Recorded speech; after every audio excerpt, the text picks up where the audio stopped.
আসসালামু আলাইকুম প্রিয় দর্শক, আশা করি সকলেই ভালো আছেন, সুস্থ আছেন। একটু ভাবুন তো, আপনাকে জীবন্ত পুড়িয়ে মারার জন্য বিশাল এক অগ্নিকুণ্ড তৈরি করা হয়েছে। সেই আগুন এত তীব্র যে তার কাছে যাওয়াও অসম্ভব। কিন্তু সেই আগুনের মাঝখানে যখন আপনাকে নিক্ষেপ করা হলো, তখন সেই আগুনই আপনার জন্য হয়ে গেল শীতল এক বাগান। কিভাবে সম্ভব হলো এই অলৌকিক ঘটনা? আজ আমরা জানব আল্লাহর প্রিয় নবী হজরত ইব্রাহিম আলাইহিসসালাম এবং অহংকারী বাদশাহ নমরুদের সেই ভয়াবহ পরাজয়ের গল্প। চলুন ইসলামের ইতিহাসের পাতা থেকে জেনে নিই সেই ঈমান জাগানিয়া কাহিনী। হাজার হাজার বছর আগে নমরুদ ছিল এক অত্যাচারী ও অহংকারী বাদশাহ। সে নিজেকে খোদা দাবি করত এবং তার প্রজাদেরকে তার পূজা করতে বাধ্য করত। কিন্তু হজরত ইব্রাহিম আলাইহিসসালাম ছিলেন একত্ববাদের প্রচারক।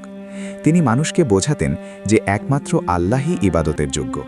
তিনি নমরুদের মূর্তি পূজার বিরোধিতা করতেন এবং তার দেবদেবীকে ধ্বংস করে দিয়েছিলেন।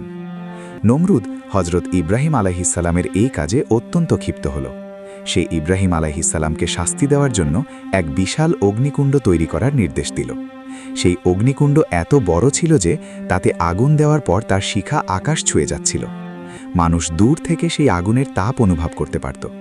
নমরুদ ঘোষণা করল যে ইব্রাহিমকে এই আগুনে পুড়িয়ে মারা হবে। যখন হজরত ইব্রাহিম আলাইহিসসালামকে সেই বিশাল অগ্নিকুণ্ডে নিক্ষেপ করা হলো, তখন তিনি শুধু একটি কথাই বলেছিলেন, হাসবুন আল্লাহু ওয়া নিয়ামাল ওয়াকিল।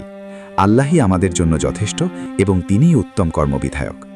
আল্লাহ তাআলা সাথে সাথে আগুনকে নির্দেশ দিলেন, হে আগুন, তুমি ইব্রাহিমের জন্য শীতল ও নিরাপদ হয়ে যাও।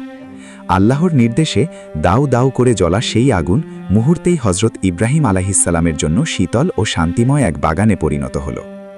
নমরুদ এবং তার প্রজারা এই অলৌকিক ঘটনা দেখে হতবাক হয়ে গেল। তারা দেখল ইব্রাহিম আলাইহিসসালাম আগুনের মাঝখানে সম্পূর্ণ অক্ষত অবস্থায় বসে আছেন, যেন তিনি কোনো বাগানে বিশ্রাম নিচ্ছেন।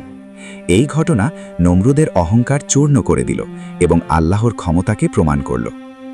এই কাহিনী আমাদের শেখায় যে যখন আপনি আল্লাহর ওপর পূর্ণ ভরসা রাখবেন, তখন পৃথিবীর কোনো শক্তি আপনার ক্ষতি করতে পারবে না।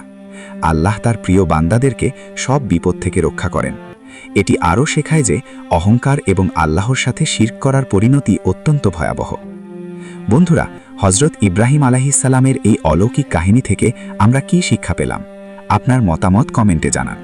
ভিডিওটি ভালো লাগলে লাইক দিন এবং আপনার প্রিয়জনদের সাথে শেয়ার করুন। এমন আরও ঈমান জাগানিয়া ভিডিও পেতে আমাদের আলোর দিশারি চ্যানেলটি সাবস্ক্রাইব করে পাশেই থাকুন। আল্লাহ হাফেজ।